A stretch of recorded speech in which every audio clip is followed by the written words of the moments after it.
العلی العظیم والصلاة والسلام علی رسولہ الکریم اعوذ باللہ من الشیطان الرجیم بسم اللہ الرحمن الرحیم۔ حاضرین کرام، ائمہ اربعہ اور ان کی فقہ کے بارے میں اس سلسلہ محاضرات میں اب میں امام مالک اور ان کی فقہ پر گفتگو کر رہا ہوں۔ امام مالک ائمہ اربعہ میں بڑی غیر معمولی اہمیت کی حامل شخصیت ہیں۔ انہیں امام دار الہجرہ کہا جاتا ہے۔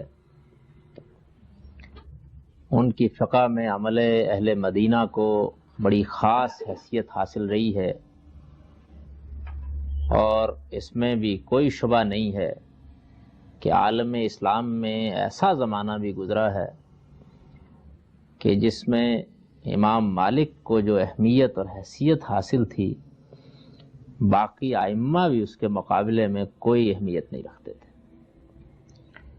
یہاں تک کہ اندلس کی علمی تاریخ کا مطالعہ کرنے سے معلوم ہوتا ہے کہ وہاں بھی امام کے غیر معمولی اثرات تھے۔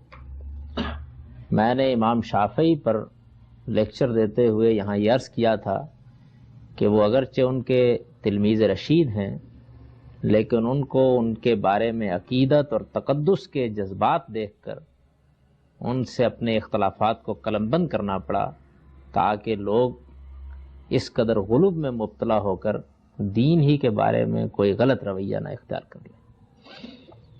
باقی ائمہ کو بہت بعد میں عالم اسلام میں یہ قبولیت حاصل ہوئی ہے جو امام کو ان سے بہت پہلے علمی دنیا میں اور عام لوگوں میں بھی حاصل ہو گئی تھی۔ امام مالک کا سال ولادت کیا ہے، اس بارے میں بہت اختلافات ہیں۔ یہاں تک کہ امام مالک سے خود ایک روایت ان کے سال ولادت کے بارے میں موجود ہے، لیکن اس روایت پر بھی لوگوں نے بہت کچھ نقد و جرح کی ہے۔ تاہم ان کی اپنی روایت اور دوسری بہت سی روایات کو جمع کرنے کے بعد جو زیادہ سے زیادہ قرینے قیاس سال متعین کیا جا سکتا ہے وہ 93 ہجری ہے۔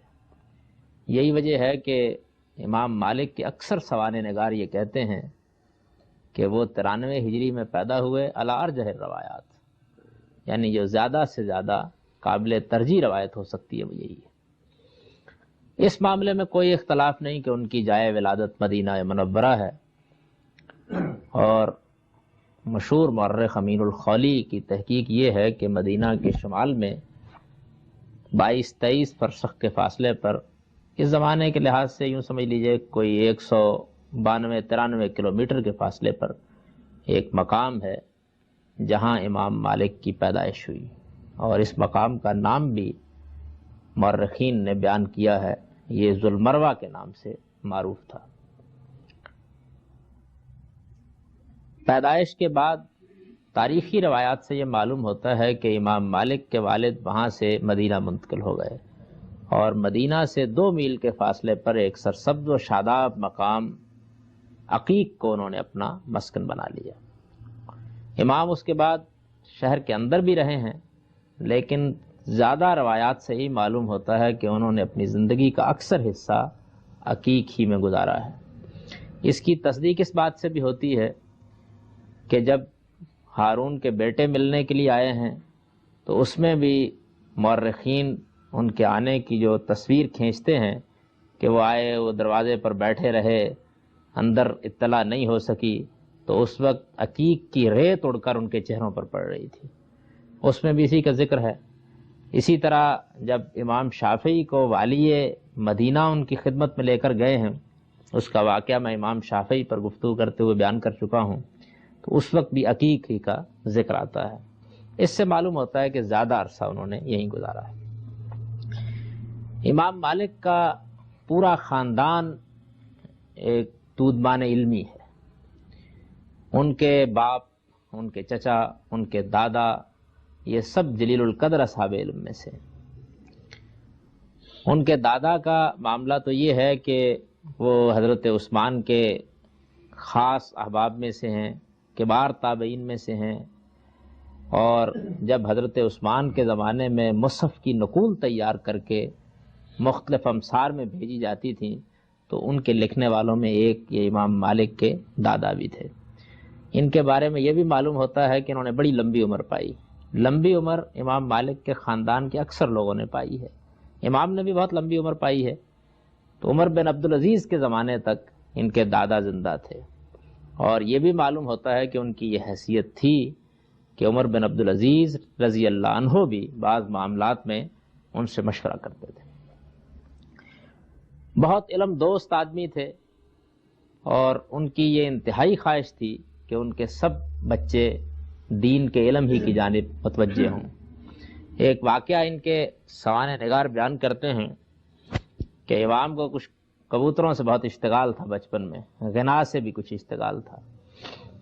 تو ان کے والد نے ایک دن ان کے بھائی، جن کو نظر بن انس کہا جاتا ہے، ان سے اور ان سے بیک وقت ایک مسئلہ پوچھا۔ انہوں نے صحیح جواب دیا، انہوں نے غلط جواب دیا۔ تو باپ نے یہ کہا کہ تمہیں تو ایک کبوتریوں کے بچوں نے طلب علم سے بالکل غافل کر دیا۔ اس پر ان کو بہت غصہ آیا، اور غصے میں مدینے کے ایک جلیل القدر عالم اور فقیہ ابن ہرمز کے پاس چلے گئے۔ خود کہتے ہیں کہ پھر 7 سال تک میں نے ان کا ساتھ نہیں چھوڑا، میں شب و روز ان کے پاس رہتا تھا اور ان سے تحصیل علم کرتا تھا۔ میں نے ابھی ان کے والد کا ذکر کیا ہے، ان کی والدہ بھی بڑی جلیل القدر خاتون ہے، عالیہ بنت شریک بن عبد الرحمن بن شریک، یہ ان کی والدہ کا نام ہے جس پر مورخین کو کم و بیش اتفاق ہے، لیکن اس نام کے بارے میں بھی بڑے اختلافات ہیں۔ یہاں تک کہ دور حاضر کے ایک سوانح نگار نے اس پر بہت ماتم کیا ہے اپنی کتاب میں حیات مالک میں، کہ یہ عجیب حادثہ ہے کہ عرب مورخین مغنی اور مغنیات کے نام تو محفوظ رکھے ہوئے ہیں، ان کے شجرہ نسب محفوظ رکھے ہوئے ہیں، لیکن اس طرح کی جلیل القدر خواتین کے نام معلوم ہوتا ہے کہ یہ تھا اور یہ تھا اور یہ تھا، کوئی بات حتمی طور پر کہنا مشکل ہے۔ ان کے بارے میں بھی یہ روایت بیان کی جاتی ہے کہ والد ہی کی طرح ان کی تنبیہ بھی ان کو علم کی جانب متوجہ کرنے کا باعث ہوئی۔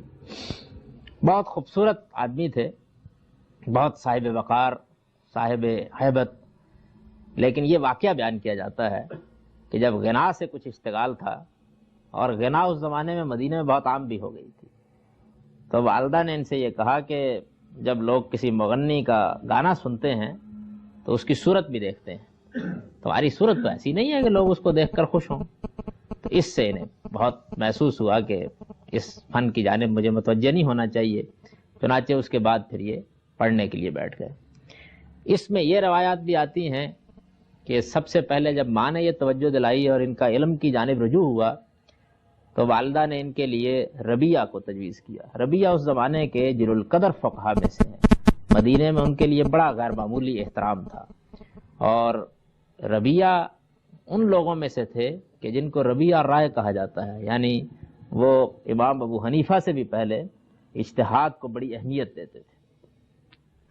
ان کی والدہ کے بارے میں بیان کیا جاتا ہے کہ ان کو اتنا شوق تھا کہ یہ دین کا علم حاصل کریں کہ جب یہ ان کے استانے کے نتیجے میں متوجہ ہو گئے تو پھر انہوں نے ان کو خاص فقہا کے طریقے کے کپڑے پہنائے، جس میں کچھ نصف ساق کے قریب پاجامہ یا جو بھی شلوار ہوگی پہنا دی، اور سر پر عمامہ باندھا، اور بہت اہتمام کے ساتھ ان کو پڑھنے کے لیے بھیجا۔ چنانچہ زیادہ وقت انہوں نے ربیہ ہی کی خدمت میں گزارا ہے۔ امام کا علم کے ساتھ اشتغال کا معاملہ یہ تھا کہ اکثر سوانح نگار یہ بیان کرتے ہیں کہ جن اساتذہ سے انہوں نے فیض حاصل کیا ہے، اور بالخصوص ربیہ ابن ہرمز اور بعض دوسرے لوگ بھی بعد میں، تو بچپن میں جب ان کے ہاں پڑھتے تھے صبح جاتے اور رات گئے واپس آتے تھے۔ اس زمانے میں پڑھنے پڑھانے کا وہ طریقہ نہیں ہوتا تھا، یعنی ایک استاد کے ساتھ اس وقت کی علمی اصطلاح کے مطابق لوگ ملازمت اختیار کر لیتے تھے، اس کی خدمت بھی کریں گے، اس کے گھر کا کام بھی کر دیں گے، وہ جو فرمائیں گے اس کو سنتے رہیں گے۔ اس وقت علم کتابی کم اور شخصی زیادہ ہوا کرتا تھا، چنانچہ اس طرح علم حاصل کیا جاتا تھا۔ تو امام صاحب کی یہ بڑی خواہش ہوتی تھی کہ زیادہ سے زیادہ وقت ان کو خلوت میں استاد میں ملے، اور وہ اس سے سنتے رہیں، سیکھتے رہیں، جو باتیں بھی ہوں ان کو نوٹ کرتے رہیں. ادھر ادھر کے لوگ بھی آ جاتے تو یہ بتایا جاتا ہے کہ کھجوریں اپنی جیب میں ڈال کر لے جاتے اور بچوں کو جو باہر کھیل رہے ہوتے دے دیتے اور ان سے کہتے کہ جو آدمی بھی ربیہ سے ملنے کے لیے آئے ان کو یہ کہہ دینا کہ ربیہ مشغول، تاکہ کوئی آدمی خواہ مخواہ اس معاملے میں خلل انداز نہ ہو اور میں زیادہ سے زیادہ علم حاصل کروں. یہی معاملہ بعض دوسرے اساتذہ کے ساتھ بھی انہوں نے کیا ہے. اپنے ایک استاد سے متعلق ان کا عام طریقہ یہ تھا کہ کہیں بیٹھے رہتے، چپکے جب وہ نکلتے تو ان کو یہ احساس نہیں ہونے دیتے تھے کہ میں پہلے سے انتظار کر رہا تھا.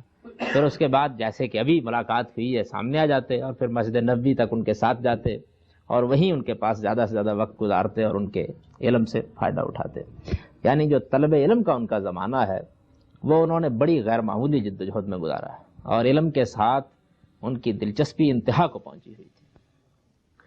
میں ان کے آبا کا ذکر کر رہا تھا، میں نے والد کا ذکر کیا، ان کی والدہ کا ذکر کیا. ان کے اعمام یعنی ان کے چچاؤں میں بھی بڑے جلیل القدر لوگ رہے ہیں اور یہ معلوم ہوتا ہے کہ بالخصوص اویس، نافع جن کی کنیت ابو سہیل ہے، ابو مالک الربی، یہ ان کے سب اعمام ہیں.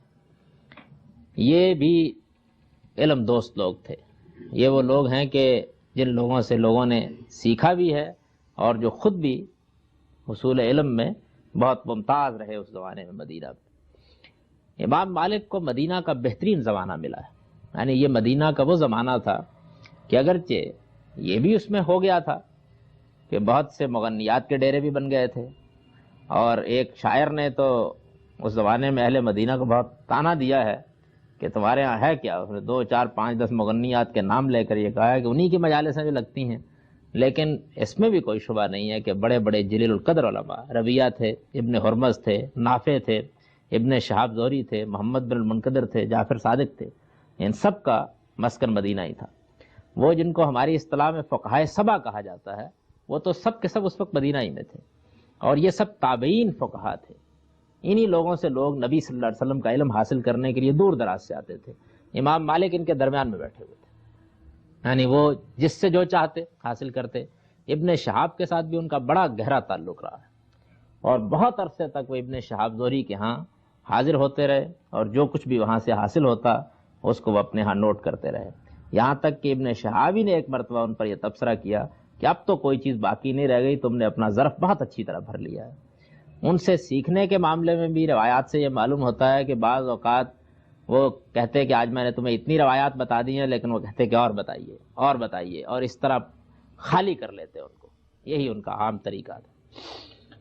اس طرح سے امام مالک نے علم حاصل کیا ہے اور اس زمانے میں علم کے ساتھ اپنے غیر معمولی اشتغال ہی نے پہلے لوگوں کو ان کی جانب متوجہ کیا ہے. رہن سہن میں اور دوسرے معاملات میں بھی معلوم ہوتا ہے کہ ربیہ کا زیادہ اثر ان کے اوپر ہوا. ربیہ بھی بہت خوشپوش علماء میں سے تھے اور بڑے اہتمام سے رہتے سہتے تھے.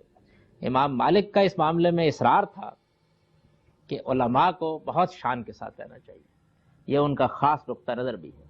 بہت عمدہ لباس پہنتے، بہت اہتمام کی نشست و برخاست رکھتے، گھر میں قالین بچھے ہوئے ہیں، آنے جانے والوں کے لیے بہت اہتمام.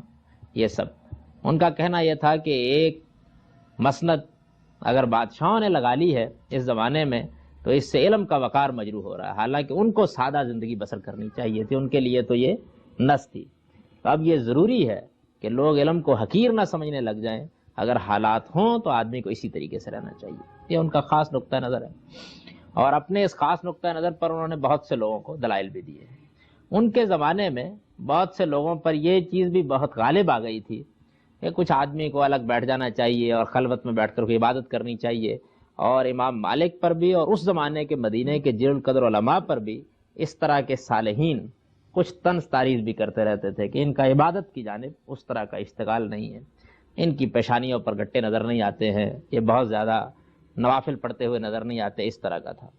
تو اس طرح کے ایک صاحب نے اعتراض بھی کیا ہے امام مالک پر. اس کا امام صاحب نے جواب دیا ہے. کیونکہ یہ ایک دلچسپ بحث ہے تو میں وہ جواب امام مالک کے الفاظ میں سنائے دیتا ہوں. امام صاحب ان کو لکھتے ہیں کہ ان اللہ قسم الاعمال کما قسم الارزاق. اللہ تعالیٰ نے جس طرح لوگوں کے لیے رزق میں تفاوت رکھا ہے اسی طرح اعمال میں بھی تفاوت رکھا ہے.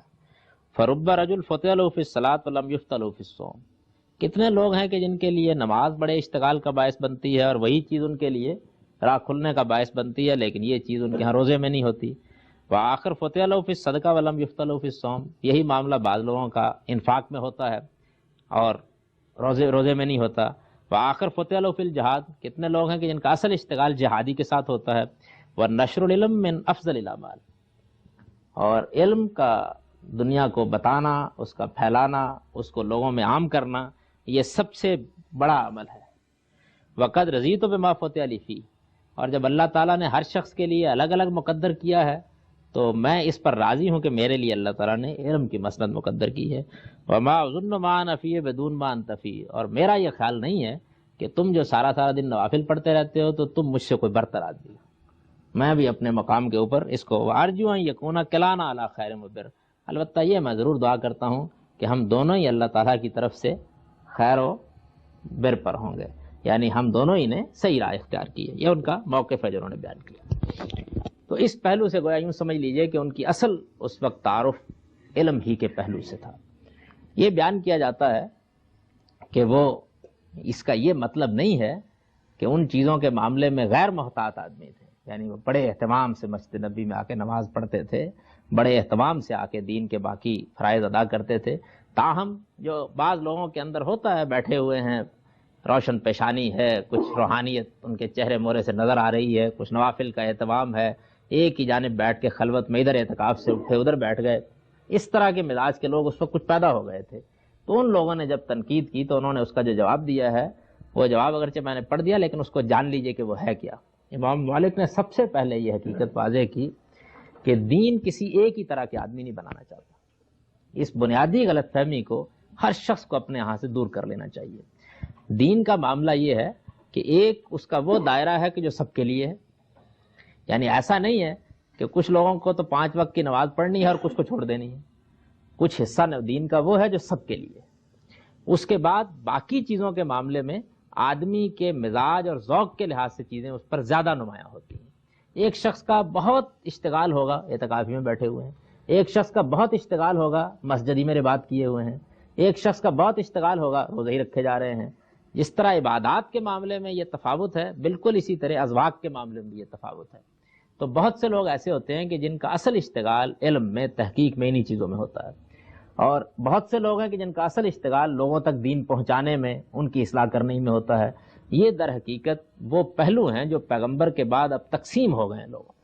اس کی ذات تو اس میں شبہ نہیں ہے کہ ایک جامع الصفات ہستی ہوتی ہے، لیکن اس کے بعد جیسے اللہ تعالیٰ نے رزق میں تفاوت رکھا ہے، یعنی کسی آدمی کو کم دیا ہے، کسی کو زیادہ دیا ہے، کسی کو ایک نوعیت کا دیا ہے، کسی کو دوسرے کا، اور ارزاق کا لفظ بھی بہت وسیع انہوں نے استعمال کیا ہے، یعنی جس طرح اللہ نے صلاحیتوں میں فرق رکھا ہے، ایک آدمی کے اندر شاعرانہ صلاحیتیں ہیں، ایک اندر ادبی صلاحیتیں ہیں۔ اب یہ اللہ تعالیٰ کا منشا نہیں ہے کہ وہ تمام انسانوں کو ایک سانچے میں ڈال دے۔ کچھ مبادی اور کچھ اصول ہیں کہ جن کے معاملے میں وہ یہ چاہتے ہیں کہ سب انسان ایک ہی قاعدے ضابطے پر رہیں، لیکن اس کے بعد خصائص کے لحاظ سے، ازواج کے لحاظ سے لوگوں میں مختلف شخصیتیں نمودار ہوتی ہیں، اور ان مختلف شخصیتوں کا نمودار ہونا بھی دین ہی کا تقاضا ہے۔ اس معاملے میں انہوں نے اپنے خط کے آخری کلمے میں یہ بھی واضح کر دیا ہے کہ کسی کو کسی پر فضیلت دینے کا طریقہ اختیار نہیں کرنا چاہیے، الا یہ کہ کوئی چیز منسوس ہو۔ ایک شخص کو اللہ تعالیٰ نے اگر بہت زیادہ عبادات میں اشتغال بخشا ہے تو نعمت ہے اللہ تعالیٰ کی، وہ بھی خیر و بر پر ہے۔ اور ایک آدمی ساری رات اگر کسی دین کے معاملے کی تحقیق کر رہا ہے یا اس میں غور کر رہا ہے، یا ایک شخص اپنی ساری زندگی کے بہت سے اوقات کسی حدیث کو ڈھونڈنے میں، تلاش کرنے میں، جس طرح کے اس زمانے میں تھا، صرف کر رہا ہے، تو یہ بھی کوئی معمولی درجے کا کام نہیں ہے، بلکہ امام مالک نے تو یہ واضح کیا ہے کہ اس سے بڑا کوئی کام نہیں ہے، یعنی اس کی فضیلت تو مسلم ہے ہی، تاہم خیر و بر کے پہلو سے ان میں کوئی فضیلت قائم نہیں کرنی چاہیے، وہ بھی خیر و بر کا طریقہ، یہ بھی خیر و بر کا طریقہ۔ یہ ایک اہم بات ہے، میں اس وقت اس کی تائید یا تردید میں کچھ نہیں کہہ رہا ہوں، لیکن میں یہ عرض کرنا چاہتا ہوں کہ موجودہ زمانے میں بھی یہ غلطی رہی ہے اور عام ہوئی ہے کہ لوگ بعض اوقات ایک خاص تصور قائم کر لیتے ہیں کہ یہ ہے اصل میں اہل دین کا سانچہ، اس کے بعد وہ ہر شخصیت کو اسی سانچے میں دیکھنا چاہتے ہیں۔ ہم جب امام مالک، امام شافعی، احمد بن حنبل کو دیکھیں گے تو دین جو علماء کے لیے سانچہ پسند کرتا ہے اس میں رکھ کر ان کو دیکھیں، اور اسی طریقے سے اس زمانے کے اہل علم کو بھی۔ اور جب ہم مثال کے طور پر حسن بصری یا اس طرح کے بعض عابدین کا ذکر کریں گے تو اس میں وہ پہلو زیادہ نمایاں ہوگا۔ یہ لوگ بھی ہوتے ہیں جن کی راتیں جاگتی ہیں، یہ لوگ بھی ہوتے ہیں جو اپنے رب کے سامنے گڑ گڑاتے ہیں، لیکن ان کی شخصیت کا جو ظاہری پہلو ہے اس میں علم اور اشتغال علم کو بہت غلبہ حاصل ہو جاتا ہے۔ امام مالک کے بارے میں بتایا جاتا ہے نا کہ وہ کبھی کبھی جب نماز گھر میں نوافل پڑھ رہے ہوتے تھے تو ایک خاص طور پر نرم کپڑا نیچے بچھا لیتے تھے۔ کسی نے پوچھا کہ یہ اہتمام کیوں فرماتے ہیں؟ تو کہنے لگے مجھے اصل میں یہ پسند نہیں ہے کہ میں پیشانی کے گٹے کے ساتھ پہچانا جاؤں، یعنی یہ بھی ان کا ایک خاص ذوق ہے۔ اصل میں اس سے اندازہ ہوتا ہے کہ یہ نہیں ہوتا کہ ان لوگوں کے ہاں یہ چیزیں کم ہوتی ہیں، بات صرف یہ ہوتی ہے کہ وہ چیزیں ان کے ظاہر میں بہت کم ہوتی ہیں، وہ چیزیں ان کی اندرونی شخصیت کے اندر بڑی غیر معمولی اہمیت کے ساتھ موجود ہوتی ہیں، اور بہرحال اتنی ہوتی ہیں جتنی ایک صاحب علم کی رہنی چاہیے۔ فطری سی چیز ہے کہ ایک آدمی جس کا اصل مشغلہ عباداتی ہیں، وہ ہو سکتا ہے کہ عشاء کے بعد 1 گھنٹہ سونے اور اس کے بعد اٹھے اور اٹھے کے بعد نوافل ہی پڑھتا رہے۔ ایک صاحب علم کے لیے یہ بالکل ممکن ہے کہ اس کا بہت سا وقت کسی چیز کی تحقیق میں، کسی کی تفتیش میں، کسی چیز کو جاننے میں بسر ہو۔ تو دین کا علم بھی کوئی معمولی درجے کی چیز نہیں ہے۔ یہ امام مالک کا موقف ہے، یعنی میں ان کے موقف کی وضاحت کر رہا ہوں، یہ ان کا نقطہ نظر ہے۔ ہمارے اس زمانے میں بھی کیونکہ یہ نقطہ نظر موجود ہے تو میں نے اس پر امام صاحب کے نقطہ نظر کے لحاظ سے روشنی ڈال دی ہے کہ چیزوں کو دیکھنے اور چیزوں کے بارے میں رائے قائم کرنے کا ایک زاویہ یہ بھی ہے۔ اگر لوگ اس زاویے کے فرق کو امام صاحب کا خیال یہ ہے کہ سمجھ لیں تو اس کے بعد وہ بہت سے افراط و تفریط سے بچ جائیں گے، اور مختلف شخصیات کے بارے میں رائے قائم کرنے کے بارے میں بھی ان کو سہولت حاصل رہے گی۔ امام صاحب کے اس موقف کی وضاحت کے بعد اب میں چند حرف اس معاملے میں ورد کر دینا چاہتا ہوں کہ غانی کی بعض روایات سے یہ معلوم ہوتا ہے کہ امام صاحب کوئی مغنی تھے، بلکہ بعض روایات میں تو انہوں نے اس طرح ذکر کیا ہے کہ جیسے وہ اس فن کے بھی ائمہ میں سے تھے۔ اور یہی نہیں ہے بلکہ اس سے آگے بڑھ کر یہ ہے کہ جب مغنیوں کا ذکر آیا ہے یہ غانی میں تو وہاں انہوں نے ان کا نام بھی لکھ دیا ہے۔ تو غنا سے ان کا بچپن میں اشتغال تھا، اس میں شبہ نہیں ہے۔ ظاہر ہے کہ اشتغال تھا تو اس فن کے اصول و مبادی سے بھی واقف ہوں گے۔ یہ بھی بالکل ممکن ہے کہ کسی موقع پر وہ کچھ تھوڑا بہت جیسے آدمی گنگنا لیتا ہے گنگنا بھی لیتے ہوں۔ یہ بھی ممکن ہے کہ کوئی اچھی چیز سننے کو مل جائے سن بھی لیتے ہوں، لیکن ان کی پوری زندگی کا مطالعہ کرنے سے معلوم ہوتا ہے کہ یہ چیز اگر موجود بھی تھی تو بس کسی جزء میں موجود تھی۔ جو داستان سرائی صاحب اغانی نے کی ہے وہ ان کے اپنے ذوق کی چیز ہے۔ اغانی کے بارے میں میں عرض کر دوں کہ ہمارے ہاں فتنوں کا ماخذ یہی کتاب ہے۔ یہ در حقیقت اس زمانے کے مغنی، مغنیات اور اس زمانے کے اس طرح کے ادبی ذوق کے لوگوں کی داستان ہے، اور چونکہ اس چیز کو ہمیشہ کچھ مذمت کی نگاہ سے دیکھا گیا ہے تو اس کی یہ کوشش ہوتی ہے صاحب اغانی کی کہ کسی نہ کسی یعنی امام مالک یا شافعی کی سطح کے آدمی کو بھی لے ہی آیا جائے تاکہ اس چیز کے جواز کے معاملے میں کوئی دوسری رائے باقی نہ رہے۔ میں اس وقت اس پر بھی بحث نہیں کر رہا کہ اس کا جواز ہے یا عدم جواز ہے، میں عرض کر رہا ہوں کہ اغانی کی ان روایات میں بہت مبالغہ ہے اور وہ چیزیں امام مالک کی باقی زندگی کے ساتھ کسی طرح مناسبت بھی نہیں رکھتی ہیں۔ یہ بھی جان لیجئے کہ امام صاحب شروع میں تو خیر تاجر تھے، اور والد صاحب نے بھی اس معاملے میں ان کی بہت اچھی تربیت کی تھی، اس سے انہوں نے بہت کمایا بھی، لیکن بعد میں علم کے اشتغال نے اس طرح کی کوئی مصروفیت ان کی باقی نہیں رہنے دی۔ اس کے باوجود ان کا رہن سہن ایک صاحب ثروت کا اور بہت کھاتے پیتے آدمی کا رہن سہن رہا۔ اس کا بہت مطالعہ کرنے کے بعد یہ معلوم ہوتا ہے کہ وہ خلفاء کے ہدایہ کے معاملے میں وہ رائے نہیں رکھتے تھے جو رائے مثال کے طور پر احمد بن حنبل یا ابو حنیفہ کی تھی۔ ان کا کہنا یہ تھا کہ ایک عادل خلیفہ جیسے ہارون ہے، جیسے مہدی ہے، جیسے منصور ہے، یہ اگر میری کسی شرط مجھ پر کوئی عائد کیے بغیر میری طرف کچھ بھیجتے ہیں تو میں اس کو قبول کرنے کو کوئی ایسی چیز نہیں سمجھتا۔ یہ بھی واقعہ ہے کہ عباسیوں کے 3 جلیل القدر خلفاء ابو جعفر منصور، مہدی اور رشید، ہارون الرشید، یہ ان کے غیر معمولی معتقد رہے۔ ابو جعفر منصور کی درخواست پر تو انہوں نے موطا کا کام شروع کیا ہے۔ خیر یہ بات کہنا کچھ مشکل ہے کہ اس کی درخواستی پر اس کو بھی یہ ایک یوں سمجھ لیجئے کہ سعادت حاصل رہی ہے کہ اس نے بھی اس جانب توجہ دلائی، ورنہ امام کا اپنا اشتغال علمی بھی غالباً اس کا تقاضا کرتا ہی ہوگا، اور ان کے اپنے دل میں بھی خیال ہوگا کہ اس طرح کی میں ایک کتاب تصنیف کروں۔ لیکن ان تینوں خلفاء کا ان کے ہاں حاضر ہونے کا معاملہ رہا ہے، وہ ان کے پاس بیٹھتے بھی رہے ہیں۔ امام مالک کو اس سے نہیں ہوتی تھی کہ خلفاء کے پاس وہ مجالس پہ بیٹھ بھی جائیں، لیکن اس طرح کے مواقع پر بھی یہ معلوم ہوتا ہے کہ اپنی شان اور اپنے وقار کو بہت غیر معمولی اہمیت دیتے تھے۔ یعنی ان کے بارے میں یہ واقعہ بیان کیا جاتا ہے کہ خلیفہ کی مجلس میں جاتے تو مجلس میں اگر فرض کر لیجئے کہ لوگ پہلے آ چکے ہوئے ہیں تو یہ کہتے کہ یہ شیخ کہاں بیٹھے گا، یعنی یہ ان کا اسلوب ہوتا تھا، یہاں تک کہ خلیفہ فوراً بھیجتا آدمی اور ان کو اپنے پاس مسند پر بٹھاتا، اور یہی ان کا مقام بھی تھا، لیکن وہ اس معاملے میں کوئی دوسرا نقطہ نظر قبول کرنے کے لیے کسی حال میں تیار نہیں ہوتے تھے۔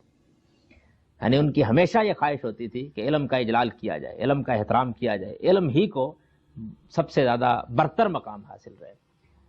اس معاملے میں یہ بھی جان لیجئے کہ ہدایہ قبول کرتے تھے، لیکن ہدایہ قبول کرنے کے باوجود اگر کبھی اس کے ساتھ کوئی شرط آئی ہے تو انہوں نے اس ہدیے کو منہ پر دے مارا۔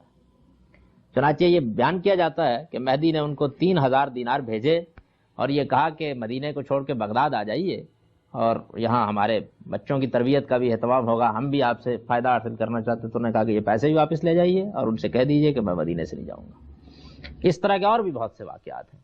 اس موقع کے اوپر کسی نے کہا کہ آپ نے اتنے رقم واپس کر دی، 3000 دینار معمولی رقم نہیں ہوتی۔ جب وہ قاصد واپس پہنچا تو تھوڑے دنوں میں مہدی نے ان کو 7000 دینار بھیج دیے، یعنی ان کے انکار کے باوجود۔ تو انہوں نے کہا کہ بھائی ایسے موقع پر انکار کا یہ نتیجہ نکلتا ہے۔ تو خلفاء روپے ان کو بھیجتے رہتے تھے، چنانچہ اس کی بلبوتے پر وہ بہت شان سے، بہت وقار سے رہتے تھے۔ ان کے دروازے پر جانا جب وہ علم کی مسند پر فائز ہو گئے، کسی حکمران کے لیے کوئی آسان کام نہیں تھا۔ دوسرے لوگ جاتے تھے اور وہ بہرحال ان کے ساتھ اچھے طریقے سے بھی پیش آتے تھے۔ وہ ان لوگوں میں سے ہیں جن کو اپنی زندگی میں یہ مقام حاصل ہوا کہ جن لوگوں کو ایک زمانے میں ان کے استاد ہونے کا شرف حاصل تھا، وہ بھی ان کی مجلس میں طلب علم کے لیے بیٹھنے کو باعث شرف سمجھنے لگ گئے۔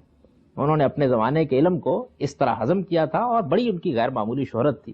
بہت صاحب ورع، بہت صاحب تقوی آدمی، یعنی ان کی باقی خصائص کے معاملے میں کسی کی دو رائے نہیں ہے۔ میں نے یہ عرض کیا تھا کہ ان کے تقدس کا عالم یہ ہو گیا تھا کہ لوگ ان کی ٹوپی اور ان کے بال تک کے معاملے میں امام شافعی کہتے ہیں کہ اس غلب میں مبتلا ہو گئے کہ مجھ کو خلافیات مالک پر کتاب لکھنی پڑی، لیکن یہ سب کچھ کے باوجود رہن سہن کے معاملے میں بہت اہتمام، لباس کے معاملے میں بہت اہتمام۔ یعنی اس زمانے میں ان کا حال یہ تھا کہ جو کپڑا مثال کے طور پر مصر میں زیادہ اچھا بنتا ہے، اگر نیچے پہننے کا اظہار کا کپڑا تو وہ وہاں کا پہنیں گے، اور اگر قمیص کا کپڑا مثال کے طور پر یمن کا اچھا ہے تو وہ وہاں کا ہوگا، اور امامے کا کپڑا اگر بغداد کا اچھا ہے تو اس کے وہاں سے لانے کا اہتمام کیا جائے گا۔ یعنی جو کپڑا جہاں سے بہتر ہے وہیں سے اس کو منگواتے تھے، پہنتے تھے، اور اسی مسجد کی طرف جانا ان کا نماز کے لیے اسی اجلال و احترام کے ساتھ ہوتا تھا۔ بہت ہیبت اور وقار کے ساتھ وہ رہتے تھے۔ بے تکلفی کی مجالس میں اور اپنے ہم عصروں میں مزاح بھی کرتے، ہنستے بھی، بعض ان کے لطیفے بھی کتابوں میں بیان ہوئے ہیں، اور بعض مواقع پر انہوں نے بہت لطیف طنزیں بھی کی ہیں۔ ان لطیف طنزوں کو اگرچہ بعض لوگوں نے بہت بڑھا دیا ہے، مثال کے طور پر جو نے امام ابو یوسف پر کی ہیں یا دوسرے لوگوں پر، میں ان کا ذکر کرنا پسند نہیں کرتا عام مجلس میں، لیکن یہ اسی طرح کی چیزیں ہوتی ہیں جیسے اہل علم اپنے معاصرین کے بارے میں کہی دیتے ہیں۔ اس طرح کی چیزوں کو بڑھا کر ایک یوں سمجھ لیجئے کہ سخن گسترانہ بات سے آگے بڑھا کر اس میں کوئی بغض و عناد ڈھونڈنا، یہ بے ذوقی کی علامت ہے۔ اس طرح کی کوئی چیز، میں نے سب چیزیں دیکھی ہیں لیکن میں اسی نتیجے پر پہنچا ہوں کہ اسی طرح کی سخن گسترانہ باتیں ہیں، بس کہہ دی۔ ہم نے بھی اپنے زمانے میں دیکھا ہے کہ جلیل القدر علماء میں بالخصوص معاصرین کی حد تک یہ ہوتا ہے کہ کوئی چٹکی لے لی، کوئی بات کہہ دی، کوئی فقرہ کس دیا، کوئی ہو گئی اس طرح کی بات۔ ایسی باتیں ان کی بہت روایت ہوئی ہیں، امام ابو یوسف کے بارے میں، امام ابو حنیفہ کے بارے میں بھی ہیں، اور بعض دوسرے لوگوں کے بارے میں بھی وہ بعض اوقات اس طرح کی بات کہہ دیتے تھے۔ اسی طرح یہ بات بھی معلوم ہوتی ہے کہ وہ اجلال علم کے معاملے میں بہت حساس تھے۔ یعنی جب ان کو حدیث کا درس دینے کے لیے آنا ہوتا تھا تو معلوم ہوتا تھا کہ امام مالک نہیں آ رہے ہیں، بادشاہ سلامت آ رہے ہیں۔ خاص لباس پہنیں گے، داڑھی میں کنگھی کریں گے، اپنے آپ کو بہت بنائیں گے، سنواریں گے، ان کے لیے مسند لگائی جائے گی، ان کے آنے کے لیے جو راہ بنے گی اس میں غالیچے اور قالین بچھائے جائیں گے، پھر اس کے بعد وہ آ کر مسند کے اوپر بیٹھیں گے اور بیٹھنے کے بعد پھر وہ درس دیں گے۔ اتنے زیادہ اس معاملے میں حساس تھے کہ جب ہارون نے یہ کہا کہ تشریف لائیے تو انہوں نے کہا کہ اس کا تو کوئی امکان نہیں، علم کے لیے تو آنا ہی پڑتا ہے، علم تو زائر کا تقاضا کرتا ہے، یہ زیارت کرنے کے لیے جایا نہیں کرتا۔ چنانچہ وہ آئے، وہاں پہ آنے کے بعد انہوں نے ہارون کے بارے میں یہ سمجھ لیجئے کہ یہ کوئی ضیاء الحق صاحب نہیں ہے، بڑے جلیل القدر بادشاہ تھے۔ یعنی اس وقت تو صورتحال یہ تھی کہ اس وقت کی مسلمان حکومت جو ہارون کے زمانے میں تھی، ذرا اس کا تصور کیجئے، یعنی ایک دنیا پر پھیلی ہوئی، یورپ کے اور دوسری سلطنتوں کے لوگ باج گزار تھے اس کے، اس کے سامنے حاضر ہونا سعادت سمجھتے تھے بڑے بڑے لوگ. کیسرا روم کا حال یہ تھا کہ وہ بیچارے خراج بھیجتے تھے اور 10 مرتبہ درخواست کرتے تھے کہ یہ جانب سلام عرض کرتے ہیں. یہ ہارون تھا. وہ شخص مدینہ میں گیا ہے اور اسی کے صاحبزادوں کو یہ حادثہ پیش آیا کہ وہ گئے, اندر اطلاع ہوئی, وہ اس وقت نکلنے کا ان کا وقت نہیں تھا, تو بچوں کے بارے میں بیان کیا جاتا ہے کہ ان کے گالوں پر عقیق کی ریت کے تھپیڑے پڑتے رہے اور واپس آ گئے, ان کو اندر باہر نہیں ملا. خیر وہ خود گیا تو امام صاحب نے کہا کہ تشریف لائیے اور وہیں آئیے. وہاں چلا گیا. وہاں جا کے اب بادشاہ بھی تو آخر بادشاہ ہوتا ہے, معمولی درجے کا آدمی تو وہ بھی نہیں تھا. وہ امام صاحب کے ساتھ بیٹھ گیا مسند کے اوپر. تو انہوں نے کہا کہ نہیں, حدیث سننے کا یہ طریقہ نہیں ہوتا, علم کا اجلال کیجیے. پھر وہ اٹھ کے طالب علم میں بیٹھا. انہوں نے کہا کہ اب کچھ سنائیے حدیث. انہوں نے کہا میں نے عرصے سے پڑھنے کا طریقہ متروک کر رکھا ہوا ہے, اب تو شاگرد پڑھتے ہیں تصحیح کرتا ہوں, سامعین کو پڑھنا ہوگا, روایت پڑھی ہے میرے سامنے, میں اس کی تصحیح کروں گا, یہ انہوں نے کہا. تو ہارون نے یہ کہا کہ لوگوں کو اٹھا دیجئے, میں پڑھ دیتا ہوں, قرات کر دیتا ہوں. مطلب یہ تھا کہ آخر کوئی تو میری بھی وقار اور شان باقی رہنے دیجئے. انہوں نے کہا کہ میں اس کو کبھی پسند نہیں کرتا کہ علم کی مجلس خواص کے لیے منعقد کی جائے, یہ نہیں ہو سکتا. آخر پھر یہی ہوا کہ اسی مجلس میں ہارون نے یہ کہا کہ کیا یہ ممکن نہیں ہے کہ آپ کا کوئی اور شاگرد پڑھے اور آپ تصحیح کر دیں اور میں تصحیح کر دوں. اس پر وہ پھر راضی ہو گئے, کہا کہ یہ تو ہمارے یہاں کی روایت ہے. تو پھر کچھ دوسرے لوگوں نے پڑھا اور پڑھنے کے بعد بالکل ایک طالب علم کی طرح ہارون رشید نے سنا, انہوں نے جو بھی کہنا تھا کہا, اس کے بعد واپس آ گیا. مہدی بھی اسی طرح, منصور بھی اسی طرح. بلکہ جس زمانے میں مدینے کے والی نے خواہ مخواہ لوگوں کی رشوہ دوانی پر ان کو گرفتار کر لیا ہے اور ان کے بارے میں یہ کہا گیا کہ انہوں نے یہ کہہ دیا ہے کہ جبری طلاق واقع نہیں ہوتی. اب جبری طلاق واقع نہیں ہوتی, اس زمانے میں یہ مسئلہ بڑا نازک ہو گیا. اس زمانے میں نفس زکیہ نے خروج کر رکھا ہوا تھا عباسیوں کے خلاف, اور نفس زکیہ ظاہر بات ہے کہ حضرت علی کے خاندان سے ہیں. لوگوں کی کچھ جذباتی ہمدردیاں بھی اہل بیت کے ساتھ رہی ہیں اس زمانے میں, اب بھی ہیں, وہ تھیں ان کے ساتھ, یہاں تک کہ بتایا جاتا ہے کہ وہاں وہ حنیفہ کی دلچسپی بھی رہی ان کی تحریک کے ساتھ. خیر میں اس وقت اس پر گفتگو نہیں کر رہا ہوں, وہ ایک الگ موضوع ہے, زیر بحث آئے گا. تو نفس زکیہ کے خروج کے زمانے میں یہ چیز جب عام ہوئی تو کسی نے خلیفہ والی مدینہ کو بھی توجہ دلا دی کہ یہ دیکھیے, یہ اصل میں تو اس فتوے کا نتیجہ آپ کے لیے نکلنے والا ہے. یعنی اس کا مطلب یہ ہے کہ جبری بیعت بھی واقع نہیں ہوتی. ایک علمی نتیجہ نکال کے لوگوں کے سامنے رکھ دیا. اس نے ان کو پکڑ بلایا اور پکڑ بلا کے ان کو یوں سمجھ لیجئے کہ پھرا دیا مدینے میں, گدے پر ان کی مشکیں کس کے فتویٰ واپس لیجئے.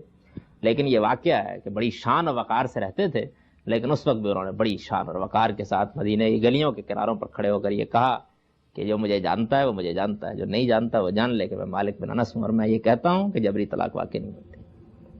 اور اسی شان کے ساتھ یہ تعذیب بھی ہو سہ گئے. بعد میں خیر خلیفہ کو معلوم ہوا, پھر اس نے فوراً حج کے بعد ان سے ملاقات کی, بہت عذر معذرت ہوئی, اس والی کو معزول کر دیا گیا, یہ سب ہوا.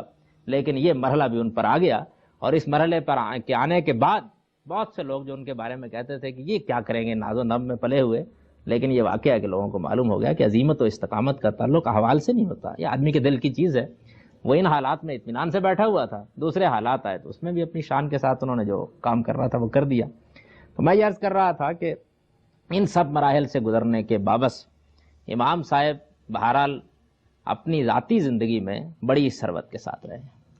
لیکن یہ بھی معلوم ہوتا ہے ان کی تاریخ کو پڑھنے سے کہ ہدایائی پر زیادہ تھا جو آ جاتے تھے. بعد میں کوئی ان کی معاش اس طرح کی نہیں رہی ہے, شروع میں تو تجارت تھی, تو اس میں ایک بھرم ہوتا ہے نا آدمی کا, یعنی رہن سہن کی ایک صورت بن جاتی ہے, لیکن حالات اندر یکساں نہیں رہے. ایسی صورتیں پیدا ہوئی ہیں کہ امام صاحب کے یہاں فاقے کی نوبت بھی آ گئی ہے. مشہور واقعہ ہے کہ ان کا عام طریقہ یہ تھا کہ لوگ ان کو کہتے بھی کہ آپ چلے جاتے ہیں خلفاء سے ملنے کے لیے, تو وہ کہتے کہ میں نصیحت کرتا ہوں جب بھی کبھی جاتا ہوں. منصور کو انہوں نے بار بار توجہ دلائی کہ حکمران مجلس میں بیٹھے ہوئے جب وہ آیا کہ اس کو رعایا کے احوال سے باخبر ہونا چاہیے. کئی اسالیب میں توجہ دلائی, اور بار بار یہی کہتا رہا کہ آپ جو کہتے ہیں میں کرتا ہوں, جو کہتے ہیں میں کرتا ہوں. وہ معلوم ہوتا ہے کہ باور نہیں کر رہے تھے, تو بار بار توجہ دلاتے رہے. تو اس نے کہا کہ آپ کے خانہ شریف میں کبھی کبھی جب بچے بھوک سے روتے ہیں ان دنوں, تو آپ حکم فرما دیتے ہیں کہ چکی ذرا تیز چلا دیجئے جو گھر میں پیسنے کی ہوتی ہے, تاکہ آواز ہم سایوں میں نہ جائے. تو نے کہا کہ واللہ یہ تو میرے علاوہ کوئی نہیں جانتا. تو نے کہا کہ جو شخص آپ کے گھر کی اس حالت سے واقف ہے اس کے بارے میں کیا فرماتے ہیں آپ؟ میں احوال رعایا سے واقف نہیں ہوں. اس سے یہ بھی اندازہ کر لیجئے کہ ہمارے یہاں خلافت راشدہ اصل میں ختم کر دی لوگوں نے بڑی جلدی، لیکن ہمارے بادشاہوں کا حال بھی یہ رہا ہے، اور امام مالک پر بھی اندر یہ حالات آتے رہے ہیں۔ اس طرح کے غنا نفس رکھنے والے لوگوں کے ساتھ یہ معاملہ ہوتا ہے، یعنی وہ ایک خاص شان کی زندگی تو اختیار کر لیتے ہیں اور اللہ اس بھرم کو قائم بھی رکھتا ہے۔ امام مالک کا بھی یہ ساری زندگی اللہ تعالیٰ نے رکھا ہے، لیکن اندر یہ حالتیں بھی بعض اوقات آ جاتی ہیں کہ اگر وہ بڑھیا اس وقت عمر کے زمانے میں کچھ اینٹ روڑے ڈال کر ہڈیاں پکا کے بچوں کو بہلا رہی تھی، تو امام دارالہجرہ بھی کبھی کبھی اپنے بچوں کے رونے کی آواز ہمسایوں کو نہ جائے اور معلوم نہ ہو کہ کیا مسئلہ ہے، چکی چلا دیتے گھر میں ہاتھ کی تاکہ اس کی آواز میں کچھ تھوڑی بہت آواز دب جائے۔ تو یہ معلوم ہوتا ہے کہ اس وقت اس طرح کے حالات بھی ان پر آتے رہے۔ علم کے ساتھ ان کا اشتغال کبھی کم نہیں ہوا۔ یہ معلوم ہوتا ہے کہ جہاں کہیں سے بھی ان کو معلوم ہوا ہے کہ وہ کوئی چیز حاصل کر سکتے ہیں انہوں نے حاصل کی ہے، لیکن چونکہ انہوں نے ابتدائی تعلیم ربیہ سے پائی تھی، اس وجہ سے امام کا معاملہ وہ نہیں ہے جو مثلاً امام احمد بن حنبل کا ہے کہ زیادہ اشتغال صرف اخبار و روایاتی سے ہو۔ امام کے ہاں رائے اور روایت دونوں معلوم ہوتا ہے کہ بہت ساتھ ساتھ چلتے ہیں، بلکہ شروع میں رائے کا بہت غلبہ رہا ہے، وہ اجتہاد کرتے تھے، اجتہادی آراء دیتے تھے، روایت کے معاملے میں بہت محتاط شروع ہی سے رہے، بلکہ نبی صلی اللہ علیہ وسلم کی طرف اگر نسبت دے کر یہ بیان کیا جائے کہ انہوں نے یہ فرمایا، یعنی ایک تو ایک واقعہ بیان کیا جائے کہ حضور صلی اللہ علیہ وسلم نے یوں کیا یا ہم نے ان کو یوں دیکھا، لیکن حضور صلی اللہ علیہ وسلم کے منہ میں الفاظ ڈالے جائیں تو امام مالک واحد محدث ہیں کہ جو اس بات میں بڑا اصرار کرتے ہیں کہ روایت باللفظ ہونی چاہیے، یعنی نبی صلی اللہ علیہ وسلم کے الفاظ میں روایت بالمعنی کو وہ ناپسند کرتے ہیں، اگرچہ ان کو روایت بالمعنی قبول کرنی پڑی ہے بعض معاملات میں، لیکن بہرحال آثار کے معاملے میں یہ ہے کہ جلیل القدر لوگوں کے آثار کا بڑا ذخیرہ ان کے پاس رہا ہے۔ حضرت عمر کے آثار، عروہ بن زبیر کے آثار، حضرت عائشہ صدیقہ کے آثار، عبداللہ بن عمر کے آثار، یعنی وہ جلیل القدر صحابہ جن کا مدینے میں زیادہ دیر تک قیام کرنے کا جن کو رہا ہے، موقع ملا ہے، ان کے آثار بھی ان کے ہاں موطا میں بھی ملتے ہیں، اور اس میں فقہ ابن عمر تو خیر بہت زیادہ ہے، تو امام مالک ان تمام آثار سے بھی رجوع کرتے تھے۔ ان کے ہاں یہ سب چیزیں میں آگے چل کر بیان کروں گا ان کے اصول میں، اس پر بھی کرتے تھے۔ رائے کے معاملے میں شروع میں تو زیادہ میلان ان کا اجتہاد کی جانب تھا، روایت اور آثار کی طرف کم، لیکن آہستہ آہستہ یہ چیزیں جیسے جیسے روایات کا علم زیادہ حاصل کرتے گئے، ابن شہاب زہری سے تعلق پیدا ہوا ہے تو یہ ذخیرہ بھی ان کو زیادہ میسر آیا، آثار سے بھی وہ زیادہ متنبع ہو گئے، تو پھر ان کا میلان روایت کی طرف ہوتا چلا گیا۔ آخری زمانے کے بارے میں یہ کہا جا سکتا ہے کہ بس اتنا ہی کہا جا سکتا ہے کہ اب فقہ و اجتہاد کے معاملات میں رائے کی نسبت ان پر روایت اور آثار سے استشہاد کا غلبہ تھا، یعنی چھوڑا انہوں نے اس چیز کو کبھی نہیں ہے۔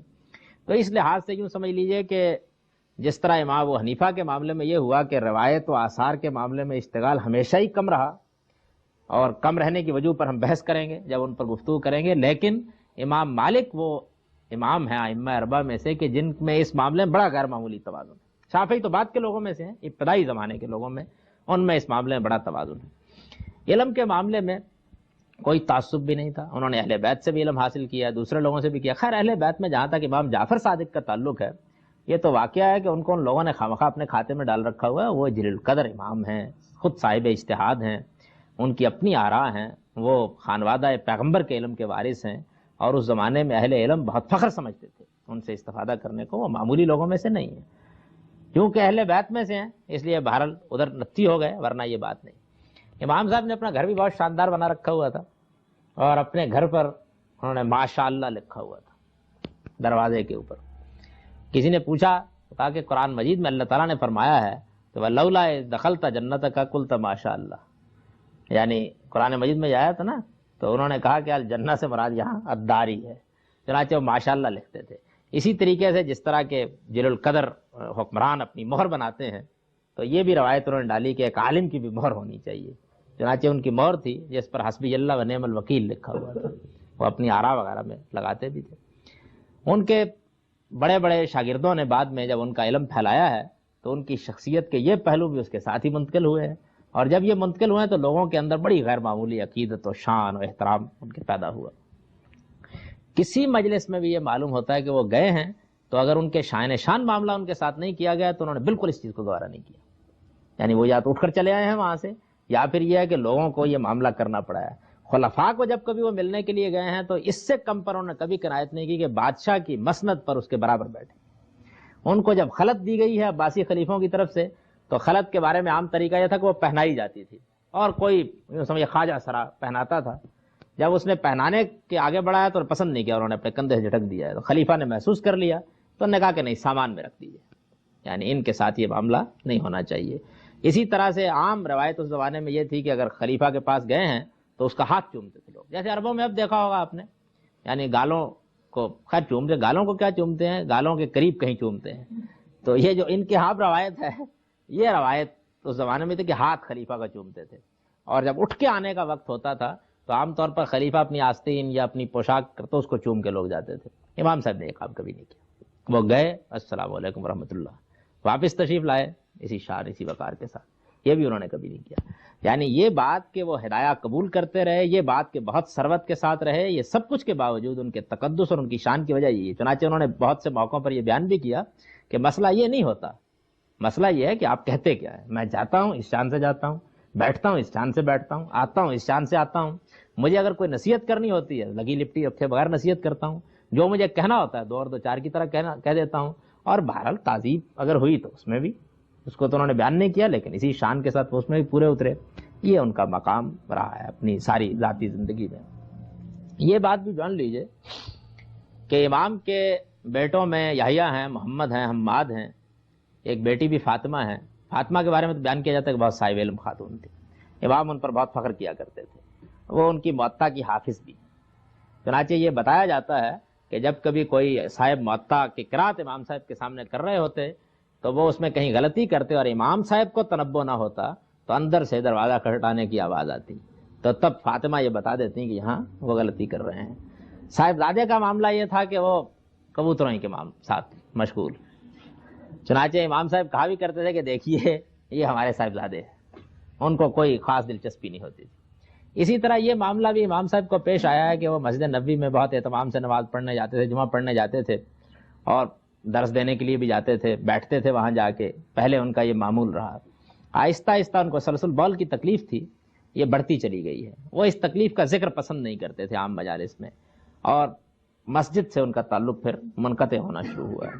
ایک زمانہ پھر ان پر وہ بھی آ گیا ہے کہ جس میں وہ جمعے کے لیے بھی گھر سے نہیں جاتے تھے، اپنے گھر ہی پر نماز پڑھتے تھے.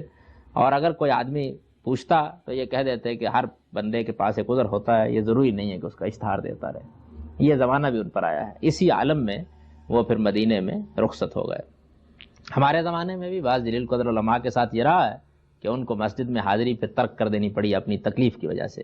تو اس سنت کی پداوی امام مالک کر چکے تھے. اس کو انہوں نے پسند نہیں کیا ہے کہ ایک آدمی ادھر سے سہارا دیے، ایک ادھر سے سہارا دیے، یا اس طرح کا کوئی حادثہ پیش آ رہا ہو آدمی کو اور پھر اس کے باوجود بھی ہو جائے. لیکن اس زمانے میں بھی ان کے ہاں نماز کا اور دوسری چیزوں کا اہتمام بہت غیر معمولی طریقے سے ہوتا تھا، اور کوئی اس معاملے میں وہ کمی کرنے کے لیے تیار نہیں ہوتے تھے. یہ تو جناب امام کی زندگی کا ایک مختصر سا نقشہ ہے. اور اس مختصر سے نقشے میں سب سے زیادہ جو بات جان لینے کی ہے وہ یہ ہے کہ اپنی اس شان اور اپنی اس وقار اور اپنی اس ہیبت کے باوجود امام صاحب بہرحال نہایت متواضع آدمی تھے. کبھی حق کے معاملے میں انہوں نے کوئی ابا نہیں کی. ان کے بہت سے واقعات ہیں کہ ان کے سامنے حقیقت آئی، انہوں نے اس کو قبول کر لی. یہ بات بھی بات کر دوں کہ امام مالک کا معاملہ یہ رہا ہے کہ چونکہ ان کی پہلے رائے و اجتہاد میں تربیت ہوئی ہے، اس وجہ سے ایسا نہیں تھا کہ وہ صاحب حکمت آدمی نہیں تھے. بہت مشہور واقعہ ہے کہ خلیفہ نے قسم کھائی توڑ دی. اب اس کے کفارے کا مسئلہ زیر بحث آیا. لوگوں سے پوچھا، انہوں نے کہا غلام آزاد کر دیجئے، تحریر و رقبہ. امام صاحب سے پوچھا تو انہوں نے کہا کہ فمن لم یجد فصیام ثلاثۃ ایام. اب ان کو بڑا غصہ آیا خلیفہ کو. انہوں نے کہا کہ کیا میرے پاس غلام نہیں ہے؟ اور پھر وہی آیت پڑھی. انہوں نے پھر پوچھا، پھر وہی آیت پڑھی. میرا فتویٰ یہی، آپ کو 3 روزے رکھنے پڑیں گے. بعد میں جب لوگوں نے پوچھا تو انہوں نے بتا دیا کہ اس کے پاس غلاموں کی قطار لگی ہوئی ہے. کفارے کا مطلب یہ ہے کہ آدمی کو کچھ تھوڑا سا احساس ہو. میں ان کو من لم یجدی میں سمجھتا ہوں، اس لیے میں نے غلام کے کفارے کا فتویٰ نہیں دیا. میں نے یہ کہا کہ 3 روزے آپ کو رکھنے پڑیں گے تاکہ ان کو احساس ہو اور بہرحال رکھنے پڑے. اس لیے کہ امام مالک فتویٰ دے دیں تو اس کے بعد یہ کیسے ممکن تھا. درس و افتاء کے معاملے میں بھی بہت محتاط لوگوں پہ رہے ہمیشہ. یعنی ان کے علمی پہلوؤں کی طرف آپ دیکھیے ان کے سوانے کے بعد درس و افتاء کے معاملے میں بھی یہ ہوتا تھا. بعض اوقات کسی آدمی نے سوال پوچھا، کئی دن جواب نہیں دیتے. میں غور کروں. کسی نے ایک مرتبہ اصرار کیا تو انہوں نے کہا کہ آپ علم کو کوئی سہل چیز نہ سمجھے، رائے بہت احتیاط سے قائم کرتے اور اس کو بیان کرتے۔ رائے دینے کے معاملے میں بھی بہرحال بہت آتے۔ موطا کا مطالعہ کرنے سے بھی معلوم ہوتا ہے کہ وہ بڑی بڑی چیزوں کے بارے میں یہ کہہ دیتے ہیں کہ میں اس کو پسند کرتا ہوں اور میں اس کو ناپسند کرتا ہوں۔ یعنی جن چیزوں کے معاملے میں صریح نصوص نہیں ہیں وہاں عام اسلوب ان کا یہ ہوتا تو یہ اسلوب بہت پسندیدہ بھی ہے۔ حرمت حلت کے سخت الفاظ آسان نہیں ہوتے کہنے، اور فقہی اجتہادات کے معاملے میں بہت احتیاط کرنی چاہیے، اس لیے کہ اس معاملے میں اگر کسی اصول پر قیاس بھی کیا جا رہا ہے تو بہرحال قیاس ایک اجتہادی ہے، اس میں نص نہیں ہوتی ہمارے پاس، تو اس وجہ سے امام مالک کا یہ طریقہ رہا ہمیشہ سے۔ درس و افتاء کے معاملے میں امام صاحب کی اس احتیاط کے ایسے واقعات ان کے سوانح نگاروں نے بیان کیے ہیں کہ آدمی کو حیرت ہوتی۔ یعنی بعض مواقع پر یہ ہوا ہے کہ 20 دن ایک آدمی ان کے فتوے کے انتظار میں ہے، اور اگر دے دیا ہے، امام مالک نے فتویٰ دے دیا، بڑی بات ہے، اس کے بعد لوگ اس کو اٹھائے پھرتے تھے اور دنیا جہان میں پہنچاتے تھے، اور اس کے بعد کسی اور کے لیے بہرحال ایک زمانہ ان پر ایسا بھی آیا ہے کہ زبان کھولنا آسان نہیں تھا، تو وہ کہتے کہ امام مالک نے فرما دیا ہے، اب اس کے بعد فلاں صاحب کے فرمانے کا کیا مقام باقی رہ گیا ہے، اب آپ اپنے گھر جائیے، اور انہوں نے فرما دیا تو اب اور کون ہے کہ جو ان کے مقابلے میں فرمائے گا۔ ان کی سب سے زیادہ مشہور کتاب تو موطا ہی ہے، اور موطا کے بارے میں یہ معلوم ہے کہ اس کے نام کی وجہ بھی یہی ہے کہ گویا انہوں نے بار بار اس کو پرکھا ہے، بہت انتخاب کیا ہے، یہ بہت پامال ہوئی کتاب ہے ایک صاحب علم کی تحقیق کے نتیجے میں، کاٹنا ہے، چھانٹنا ہے، لینا ہے، دینا ہے، پھر یہ ایک کتاب۔ بعض لوگ اس کے بارے میں کہتے ہیں کہ یہ اسلام کی پہلی کتاب ہے، یعنی قرآن مجید کے بعد کتاب کی صورت میں یہ پہلی تصنیف ہے جو اس زمین کے اوپر ہوئی ہے۔ یہ دعویٰ اگر کسی حد تک سمجھ لیجئے کہ بہت تحقیق کی جائے تو کچھ صاحب مل بھی جائیں، لیکن یہ معلوم ہوتا ہے کہ بہت معروف چیزوں میں اسی کو اولیت حاصل ہے۔ لیکن یہ امام صاحب کی تنہا تصنیف نہیں ہے، ان کی 8-10 تصانیف اور بھی جن کے نام بھی ملتے ہیں، اور اگر کبھی ہمارے ذخائر میسر آ گئے تو ہو سکتا ہے کہ بعض چیزیں مل بھی جائے ان میں سے، لیکن زیادہ مشہور، زیادہ متداول جو کچھ ہوا ہے وہ یہی ہے۔ بعد میں اسی کی بنیاد کے اوپر ان کی بہت سے شاگردوں نے بھی اپنا نقطہ نظر بیان کیا ہے، اور ان کے بعض فتاویٰ ان کے شاگردوں کے ذریعے سے بھی پہنچے ہیں، اور ان کی فقہ مدون ہوئی ہے، پھر وہ ایک باقاعدہ فقہ کی حیثیت اختیار کر گئی ہے۔ امام صاحب نے اپنے معاصرین کے معاملے میں بھی اگر کسی صاحب علم کے بارے میں یہ محسوس کیا ہے کہ اس کی رائے میں غلطی ہے تو بعض اوقات امام دارالہجرہ کی حیثیت سے اس کو ٹوکا بھی ہے۔ امام لیث کو مصر میں بہت غیر معمولی اہمیت حاصل تھی، وہ ان کے معاصر ہیں، لیکن انہوں نے خط لکھا ان کو، اور وہ خط موجود ہے، یعنی مل گیا ہے۔ اس خط میں انہوں نے اس کو بتایا کہ تمہاری فلاں آراء مجھے معلوم ہوئی ہیں۔ اس کے جواب میں لیث نے بھی خط لکھا ہے، میں اس وقت محاکمہ نہیں کر رہا ہوں، لیکن لیث کا خط بھی بہت شاندار ہے، یعنی انہوں نے امام صاحب کے ایک اعتراض کا جواب دیا ہے، اور یہ بتایا ہے کہ آپ کا بہت زیادہ عمل اہل مدینہ پر اصرار ان وجوہ سے ایسی چیز نہیں ہے کہ آپ اس کو حجت بنا لیں، لیکن بڑے ادب سے، بڑے احترام سے، اگرچہ وہ مصر میں تھے وہاں انہوں نے ان کو جواب دیا۔ تو میں یہ عرض کر رہا تھا کتابیں ان کی اور بھی ہیں۔